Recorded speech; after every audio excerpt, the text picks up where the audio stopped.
Saludos, gentes, y bienvenidos a un nuevo espacio de Barcito FM. Vamos ahora a tratar de profundizar en un recurso, en un tema que siempre se utiliza y principalmente por los partidos oficialistas. Me refiero, y en campañas, por supuesto, me refiero al recurso de la campaña negra o campaña sucia, como en comunicación política se le conoce.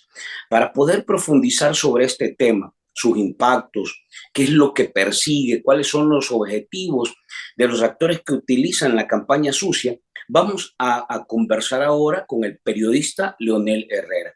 Quiero darte la bienvenida una vez más al programa, Leonel. Un abrazo.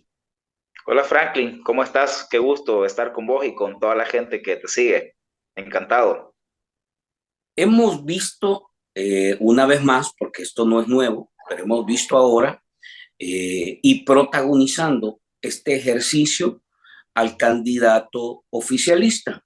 Muchos ya le llaman el candidato inconstitucional, utilizando el recurso de la campaña sucia. ¿Podrías, Leonel, antes de profundizar en el caso muy particular, tratarnos de describir qué es una campaña sucia y cómo se utiliza, cómo interviene este en las campañas y más o menos cuáles son los objetivos que hay detrás de este tipo de operaciones que se utilizan como parte de los procesos electorales? Mira, este término de las campañas sucias, que yo no sé quién se lo inventó, pero en todo caso creo que define muy coloquialmente a un estilo de campaña, en este caso de campaña electoral, que no se caracteriza por ser una campaña, digamos, propositiva, basada en la verdad, con el objetivo de generar un diálogo. Normalmente en los procesos electorales se generan diálogos sobre los principales problemas del país, se contraponen propuestas a veces diferentes sobre cómo resolver los problemas. Entonces, una campaña electoral sucia es la que tiene ausentes esos componentes, el debate serio, las propuestas, la verdad, y se basa en otros elementos. Un elemento muy frecuente en este tipo de campañas es la desinformación, es decir, se difunden mensajes falsos, mensajes difamatorios, sobre todo con respecto a los adversarios. Y el componente central de este tipo de campañas suele ser apelar a algunas emociones de la población, especialmente el miedo. Es decir, tratar de mover la voluntad del electorado a partir de proyectarle una amenaza, un peligro, un riesgo, ¿verdad? Aquí vimos eso históricamente con las campañas de Arena. Arena siempre basó sus campañas en meterle miedo a la población de que si llegaba el FMLN, que era su contrincante, que bueno, que el país iba a tener dificultades para el desarrollo, que se amenazaba el patrimonio de la gente, la propiedad, que peligraba el envío de remesas, eh, que los gobiernos de izquierda iban a ahuyentar las inversiones. Bueno, gobernó la izquierda y nada de eso pasó, ¿verdad? Entonces, y si te fijas, el miedo siempre es sobre hechos que son importantes para la vida de la gente, ¿verdad? Por Ya. ejemplo, era muy efectivo decir si gana el FMLN no van a venir las remesas, porque las remesas es un aspecto vital, ¿verdad? Para este país, la economía de este país se derrumba si no vienen las remesas, ¿verdad? Eh, Miles de familias no podrían subsistir si no vinieran las remesas. Entonces, siempre el miedo es sobre un aspecto fundamental de la vida de la gente. Entonces, ahora lo que estamos viendo es una campaña que reedita eh, ese viejo estilo de campañas de miedo que hubo en los gobiernos de Arena. Cuando vemos a un presidente y a un partido de gobierno basando su campaña en eh, decirle a la gente que si gana la oposición o que si el gobierno no conserva su mayoría legislativa, que se cae el régimen de excepción y que las pandillas vuelven otra vez para robar, para matar y cometer todos los delitos que cometen estos grupos criminales. Entonces es exactamente la misma estrategia y sobre un aspecto fundamental de la vida de la gente, que es la seguridad, ¿verdad? Ahorita la gente tiene una percepción de que las pandillas han sido disminuidas, han sido desarticuladas, ¿verdad? Eso es discutible, ¿verdad? En mi opinión, hay suficiente evidencia periodística que la ofensiva contra las pandillas ha sido en el eslabón más bajo de las maras, pero las estructuras, los líderes, ¿verdad?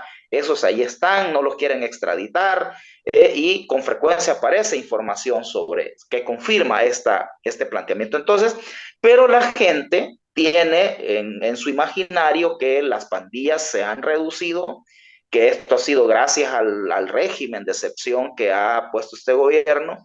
Y entonces, en base a esa creencia, es que se lanza una campaña diciendo, bueno, miren, entonces si nosotros no continuamos en el gobierno, si no tenemos mayoría en la Asamblea Legislativa, entonces viene la oposición y va a desmantelar lo que hemos logrado en materia de seguridad. Entonces, es exactamente el mismo guión, ¿verdad? Aquí no hay ninguna novedad, la única novedad es que de los peligrosos comunistas del pasado, ahora tenemos a los opositores quita régimen de excepción, ¿verdad? Entonces, es la única variante, pero luego es la misma modalidad de las campañas sucias que hemos tenido en el pasado.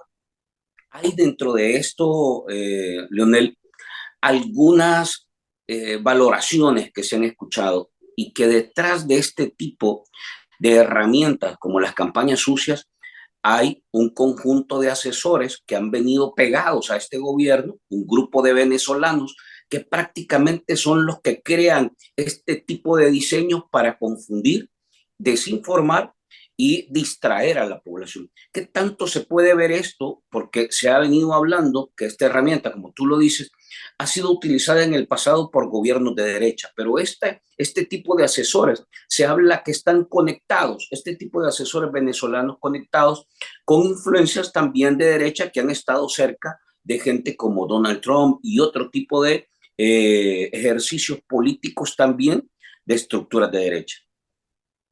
Sí, recuerda que desde los gobiernos de Arena ya habían algunos gurús, ¿verdad? ¿Te acordás de JJ Rendón, que había asesorado las campañas de Arena en la época de Francisco Flores y luego apareció asesorando también la campaña de Norman Quijano? Me parece que son tipos expertos en desinformación, es decir, ellos utilizan estas estrategias de la neurociencia, de apelar a las emociones de la gente, a las sensaciones más bajas de la gente, a la frustración, al enojo, al temor de la gente, y se basan en la desinformación, ¿verdad? La desinformación es un problema cada vez más grave. Imagínate que hasta en el foro de Davos, en Suiza, los líderes de las grandes corporaciones del mundo ya definieron que la desinformación es uno de los problemas fundamentales del mundo. O sea, ya la desinformación ya no solo es un problema para la democracia, sino que ya es un problema para los negocios de las mismas transnacionales. Ellos hasta hace poco no se habían preocupado, ¿verdad? Porque la desinformación solo afectaba a la democracia, pero no los negocios. Ahora que ya también la desinformación afecta a los negocios, ya lo plantean como un problema. Entonces, ciertamente la desinformación es un problema central ahora en la humanidad, ¿verdad? Porque la gente actúa en base a la información que tiene, a lo informado o desinformado que está. Por ejemplo, ahorita la gente, la principal fuente de información es las redes sociales y particularmente Facebook. Bueno, TikTok viene, digamos, despuntando, pero Facebook creo que es la red que se mantiene como la principal fuente de información de la gente, Sí. donde no se atina, como dice mi mamá, qué es verdad y qué es mentira. Es decir, entonces, todo este contexto de desinformación y de posverdad, para la posverdad, lo que plantea es que lo que importa es el impacto, el efecto, y no si es verdad o es mentira, sino que cuál es el impacto que va a generar. Entonces, todo este contexto de desinformación y de posverdad es quizás ahora mucho más propicios que antes para que las campañas sucias tengan efecto. Fíjate eso, yo conversaba con algunos amigos comunicadores y me decían eso, ¿cómo es posible que a esta altura la gente todavía crea este tipo de campañas? Yo creo que incluso ahora tienen más efectividad, porque digamos que todo este contexto de desinformación y de posverdad que tenemos ahora muy difuminado a través de las redes sociales no lo tuvimos antes, ¿verdad? En la época de los gobiernos de arena eran los medios de comunicación tradicionales. Bueno, ahora todo el contexto de desinformación y posverdad difuminado por las redes es todavía más propicio para que este tipo de campañas tengan efecto. Entonces, no es, digamos, casualidad que el grupo de venezolanos o quienes estén asesorando al presidente, ¿verdad? Y candidato inconstitucional, porque se habla de unos venezolanos que el Faro Sí, nos los presentó. Se habla de unos españoles también, ¿verdad?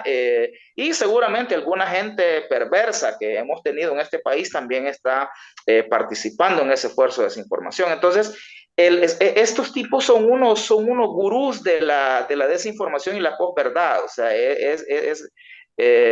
digamos, es una gente sin escrúpulos, en mi opinión, ¿verdad? Porque decir, no sentir ningún cargo de conciencia por mentir, ¿verdad? Yo estaba viendo un mensaje, un video que anda circulando de un joven que tiene una pesadilla, que ganó la oposición y que quitaron al fiscal y que no sé, tú lo has visto, sí, sí, sí. y que entonces vuelven las pandillas y bueno, por dicha era una pesadilla, él se despierta y todavía tiene chance de ir a votar para que eso no suceda. Entonces, digamos, es terrible y además yo creo que evidencia la pobreza eh, mental, es decir, un presidente y un partido que basen su campaña en decirle a la gente que si ganan los opositores, vuelven las pandillas, para mí expresa no solo lo antiético y lo falto de escrúpulos, sino que una pobreza mental, una pobreza creativa. Si la propaganda del gobierno dice que tenemos un nuevo país, y por qué no la campaña se basa en exhibir esos grandes logros o esos grandes cambios que hay en el país, ¿va? Porque ciertamente no lo hay. Y creo que eso es lo otro que evidencia la campaña sucia, además de la pobreza intelectual de esta gente, evidencia también que el país no ha cambiado, evidencia que este gobierno no tiene logros que exhibir más allá del tema de la eliminación o la reducción, entre comillas, de las pandillas. Este gobierno no tiene ningún logro que mostrar. O sea, no hay ningún avance en salud, en educación, en bienestar social en general. No, los índices de bienestar social han caído en el país, ha incrementado la pobreza, se mantiene la migración en el país, hay un gran deterioro del medio ambiente, hay una falta de transparencia, hay serios indicios de corrupción. O sea, este gobierno no tiene logros que exhibir más allá del tema de seguridad. Entonces se ve obligado a recurrir a la campaña sucia, ¿verdad? Entonces, a explotar su principal logro, pero con un enfoque negativo, ¿verdad? Porque bien podría ser una campaña positiva sobre la seguridad. Podrían decir, bueno, hoy tenemos seguridad, podemos ir y venir, ¿verdad? Pero no, se basa en el miedo a que esto se termine si gana la oposición. Entonces, yo creo que refleja también, y finalmente, tercero, creo que refleja, además de la pobreza mental y que el país no ha cambiado, refleja que no tienen propuestas, o sea, que no hay propuestas, que no hay planes,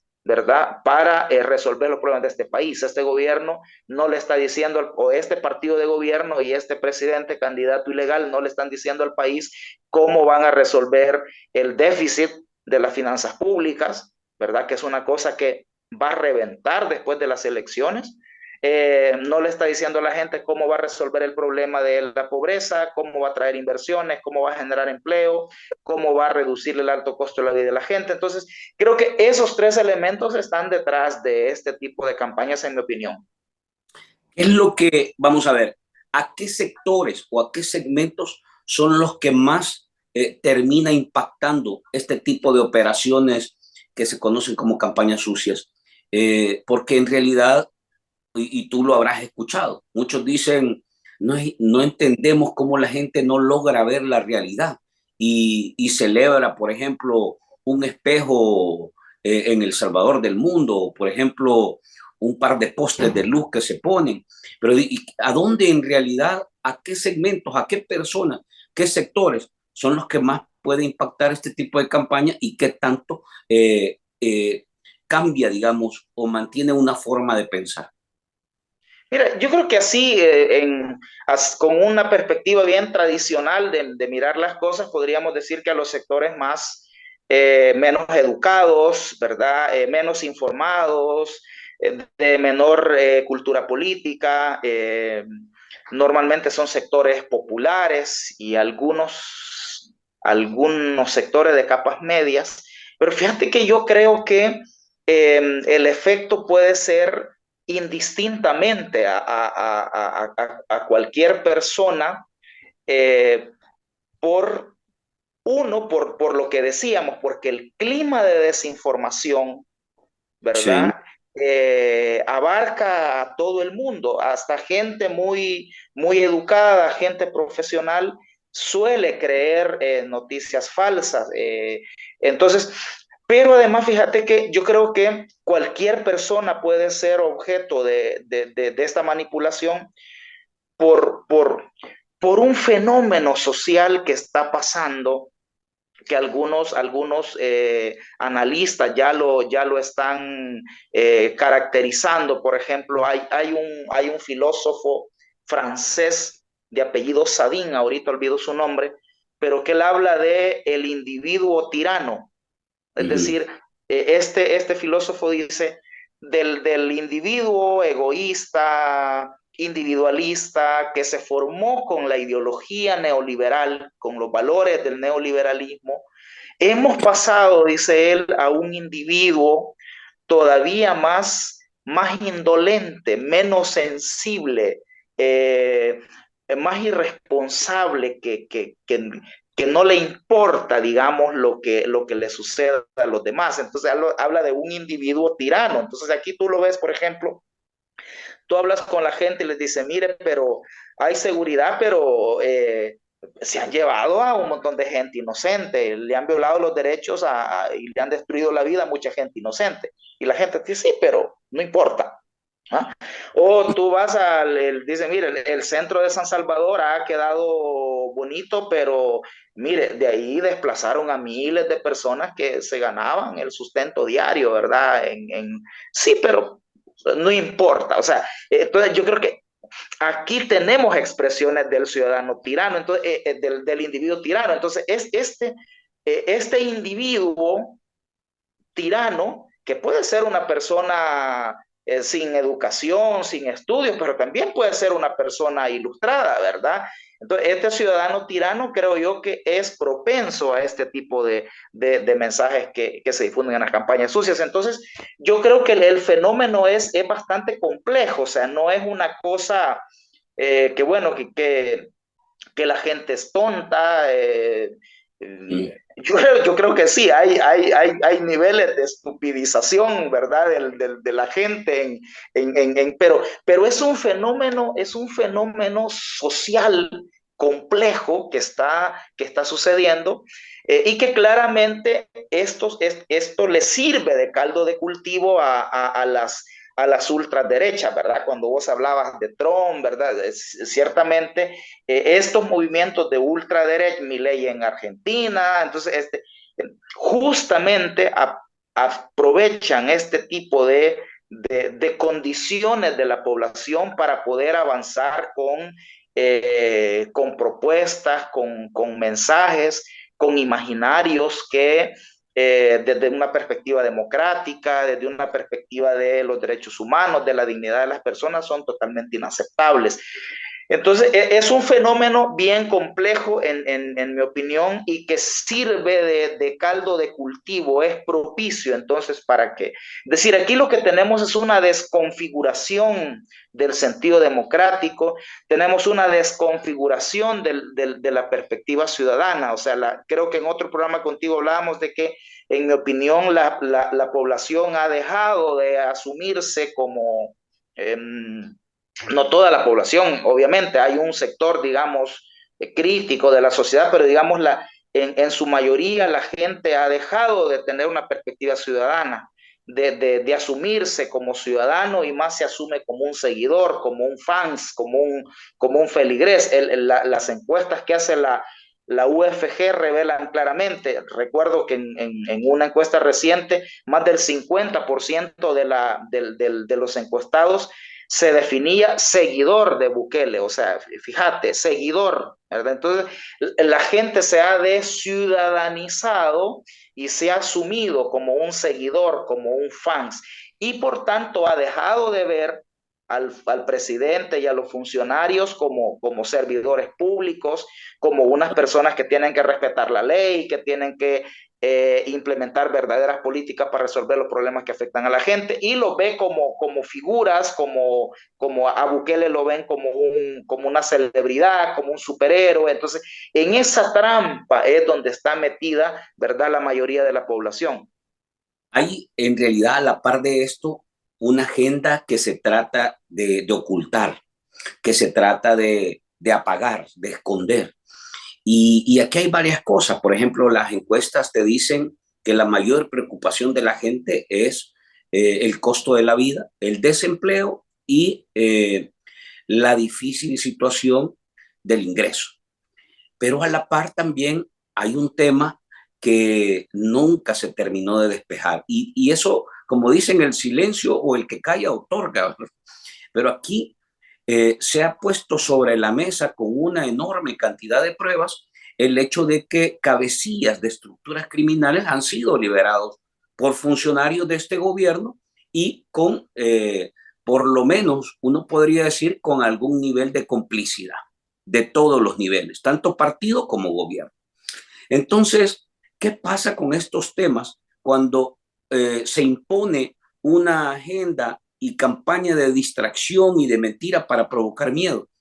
Y uno mira que los medios de información eh, privados, digamos, los noticieros y los espacios de debate que de alguna manera están financiados por la pauta que el gobierno propone, terminan reproduciendo ese contenido y ocultando los otros temas que en realidad deberían ser despejados en el país. Entonces, ¿cómo es que se puede defender una agenda que es la que más está demandando la gente versus una campaña que se impone a partir del recurso público y de este tipo de estrategias que de alguna manera tienen como el acompañamiento de una serie de medios públicos?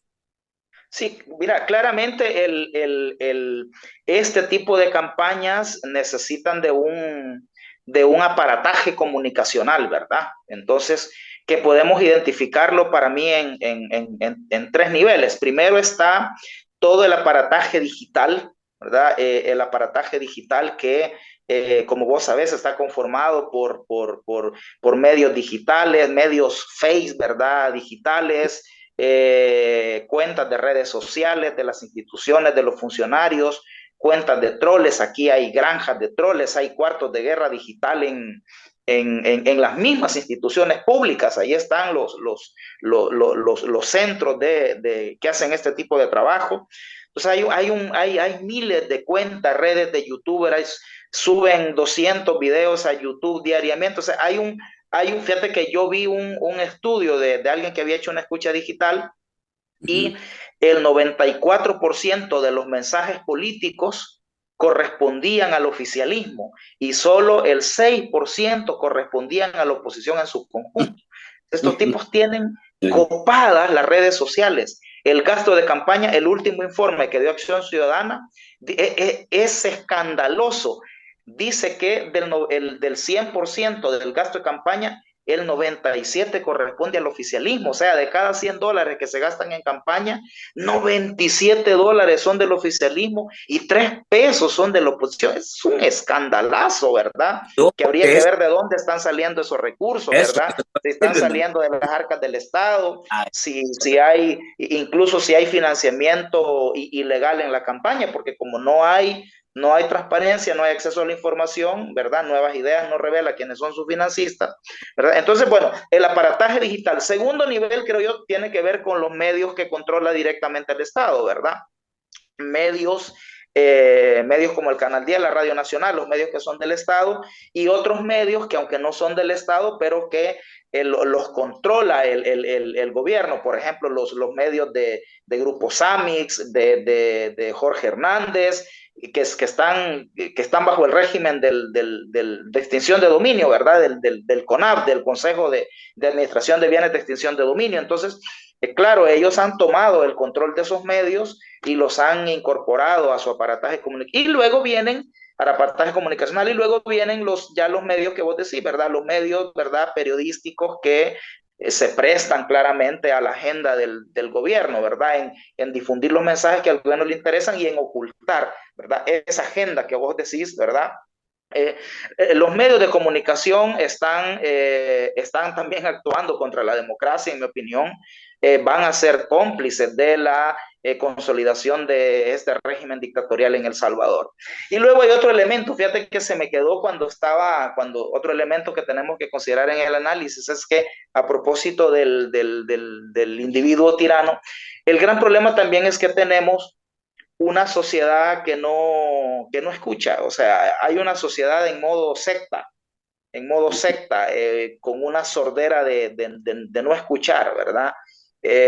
Y lo conecto con la comunicación, porque uno dice, ¿cómo es posible que eh, con tanto escándalo que se ha revelado, ¿verdad? Que los medios del periodismo investigativo han revelado, ¿verdad? La negociación con las pandillas, la liberación del CRUC, el que hay más de 10 cabecillas de pandillas que no los quieren extraditar. Recientemente la prensa gráfica publicó un reportaje que 11 salvadoreños fueron extraditados a Estados Unidos y ninguno de esos era jefe de pandillas.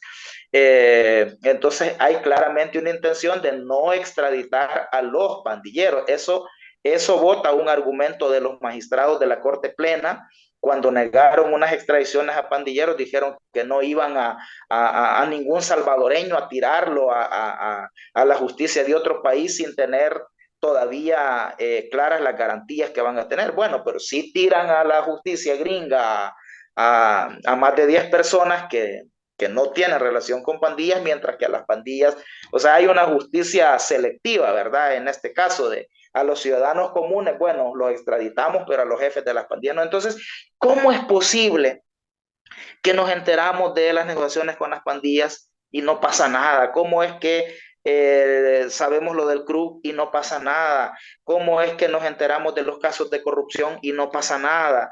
¿Cómo es que nos enteramos del fraude con el Bitcoin y no pasa nada? O sea, aquí pasan cosas que en una sociedad democrática o en otros tiempos serían tremendos escándalos que le pegarían una sacudida terrible al gobierno de turno. Entonces, ¿cómo es que a pesar del esfuerzo de algunos medios, incluso a mí me da como cada vez que un medio publica un escándalo, y digo, bueno, es una lástima porque se publica y no va a tener ningún efecto, ¿verdad? Es como un cartucho quemado, ¿verdad? Entonces, es porque tenemos una sociedad que no está escuchando a sus periodistas, a los verdaderos periodistas, no está escuchando a los verdaderos analistas críticos de la realidad. Lástima, creo yo, que quizás cuando la gente ya escuche, cuando finalmente a la gente le caiga el 20, como decimos vulgarmente, va a ser demasiado tarde, ¿verdad? La gente cuando la gente venga a romper la burbuja de esta realidad paralela, el daño va a ser enorme, ¿verdad? Porque claramente, yo planteé en una entrevista reciente que la gente está entre dos realidades, ¿verdad? O sea, la realidad, valga la redundancia, real que vive la gente con los problemas, con la cotidianidad, cómo va a resolver el problema de la alimentación, del pago de los servicios básicos, del transporte, del gasto escolar, cómo resuelve el día a día. Y está la realidad paralela, una especie de ilusión, ¿verdad?, que proyecta la propaganda gubernamental, ¿verdad? Entonces la gente va a pasear al centro de San Salvador y entra a la Biblioteca Nacional y se hace el selfie, pero luego ahí vive la realidad ilusoria, pero luego regresa a su casa y le falta comida, no tiene para comprar los útiles escolares, entonces, ahí cae a su realidad. Entonces, entre esas dos, la realidad real, valga la redundancia, y la realidad paralela, es que la gente está... Y cuando la gente venga a romper esa burbuja, creo yo que va a ser bastante tarde, porque el daño que este país ya tiene y que va a tener va a ser enorme. Para ir cerrando, Leonel, ¿qué recomendación podríamos dejar a la gente que nos va a ver? ¿Cómo defenderse ante una campaña sucia, ante una campaña de desinformación, ante una campaña sin contenido y sin propuesta? ¿Cómo te defiendes de eso? Sobre todo cuando hay un bombardeo tan extremo, ¿verdad? Que prácticamente donde tú veas aparece ese formato, ¿verdad? Esa cortina de desinformación. ¿Qué se puede hacer ante ese tipo de ejercicios nocivos para la información y para la democracia? Mira, yo creo que en algunos casos vamos a tener que tener un poco de paciencia, ¿verdad? Yo creo que quienes somos actores, que desde el periodismo, que desde el activismo, que desde diferentes ámbitos, desde la academia, ¿verdad? Defendemos la democracia, promovemos cambios. Yo creo que vamos a tener que tener un poco de paciencia, quizás no desesperarnos de que porque los esfuerzos de comunicación en este momento no surtan el efecto que deseamos. Creo que algunas cosas van a ir cayendo por su peso, ¿verdad?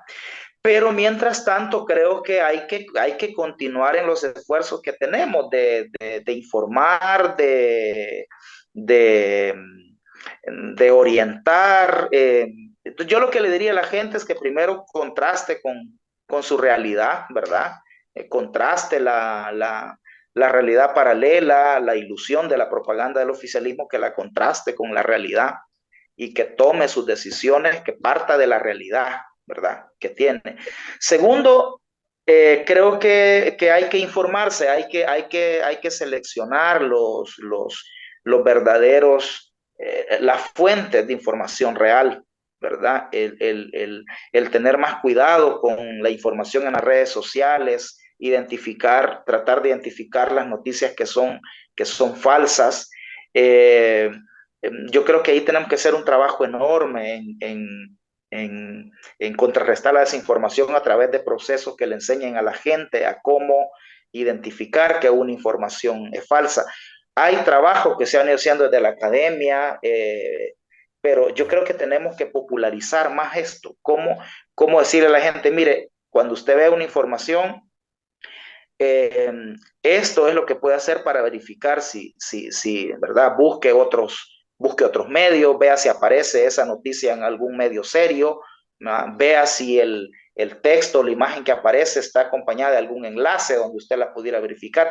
Entonces yo creo que hay que contrastar con la realidad, hay que informarse, hay que orientar a la demás gente. Fíjate que es interesante. Bueno, vos has entrado en campaña y probablemente también tengas la misma experiencia. Yo conversé el otro día con alguien que es candidato y que anda en campaña y me decía, mira, fíjate que yo tenía miedo ir a hablar a la gente, o sea, yo sentía que me iban a rechazar por todo el bombardeo propagandístico que hay.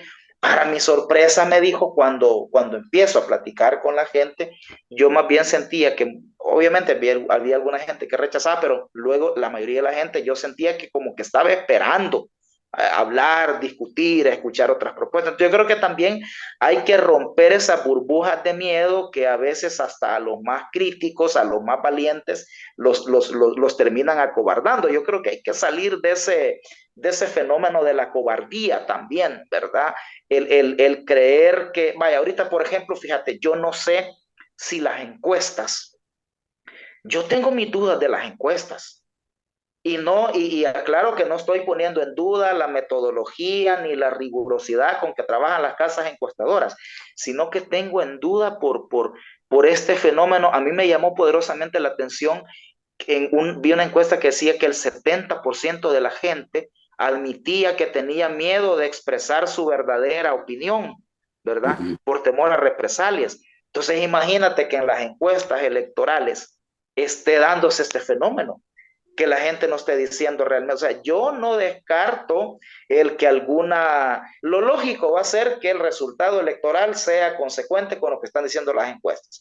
Pero por Sí. estos fenómenos extraños y complejos en la gente, yo no descartaría que en algún momento pueda haber una sorpresa, que en el fondo haya gente, ¿verdad? Que por la bola esta de la opinión dominante, ¿verdad?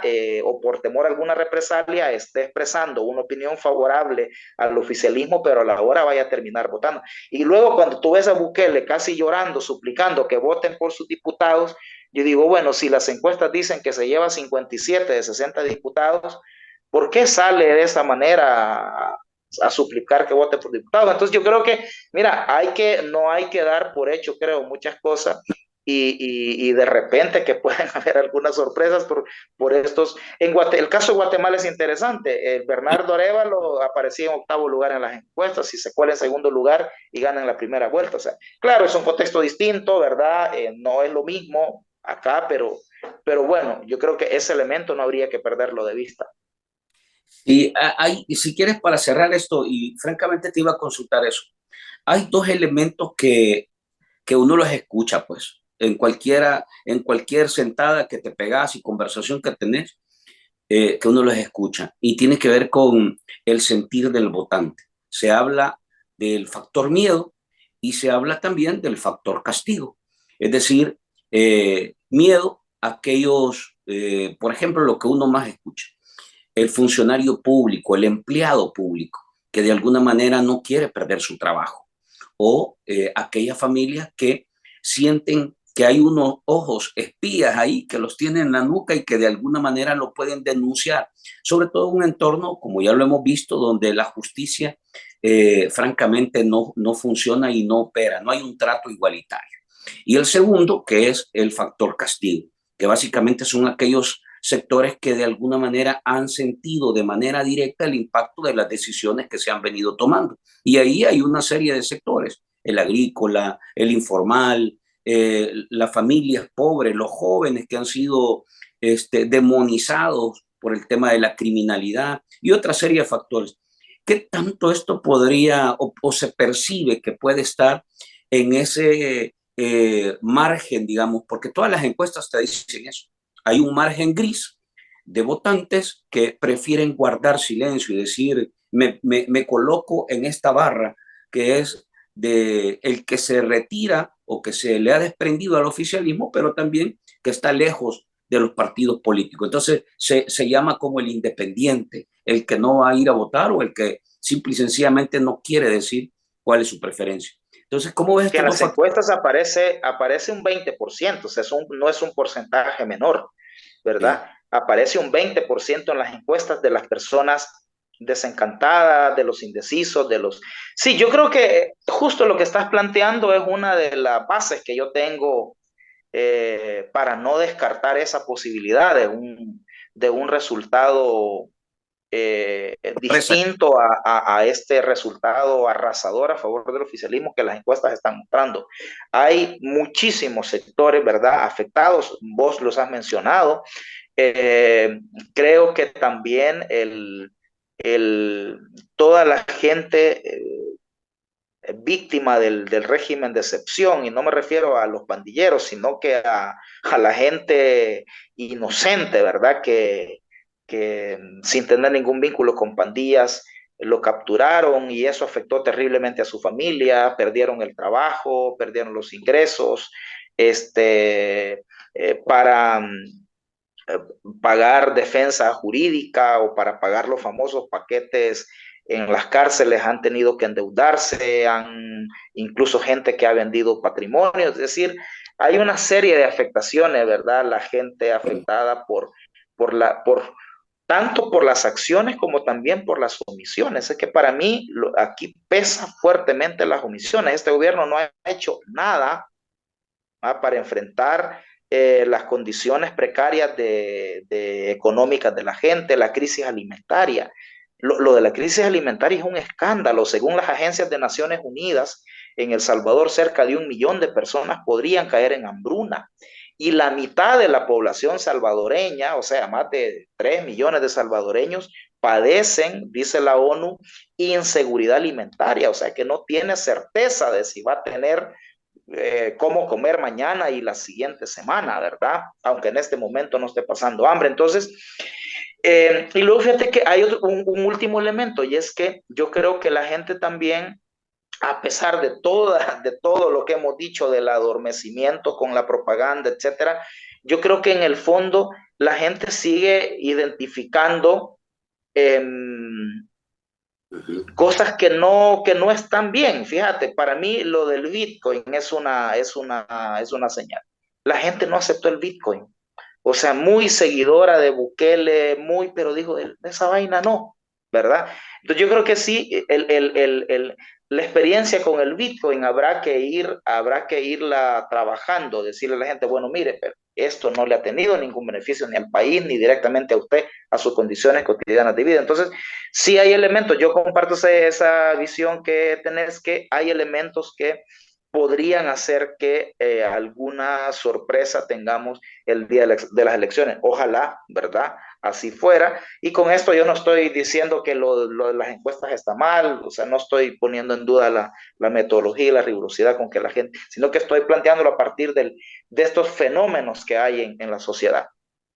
Leonel, te agradezco la plática. En realidad interesante, fíjate, porque tiene varios ángulos y estamos hablando de cosas reales, no estamos hablando de nada que se invente. Prácticamente es lo que está viviendo la gente, pero poco se reflexiona sobre lo que hay detrás. Y yo creo que este ejercicio también ayuda a que la gente trate de abrir un poco los ojos y ver qué es lo que no le quieren mostrar. Te agradezco el tiempo, la charla y un poco lo que has compartido con nosotros. Bueno, gracias a vos y a toda la gente que te sigue y hay que seguir debatiendo. A ustedes, gentes, gracias por estar con nosotros. Nos quedamos hasta acá. Como saben, como siempre, vamos a compartir pequeñas cápsulas de esta charla para que ustedes puedan interactuar, compartir, enviarnos su punto de vista también y poder hacer un ejercicio de pensamiento crítico sobre la realidad. Abrazos y nos vemos hasta la próxima.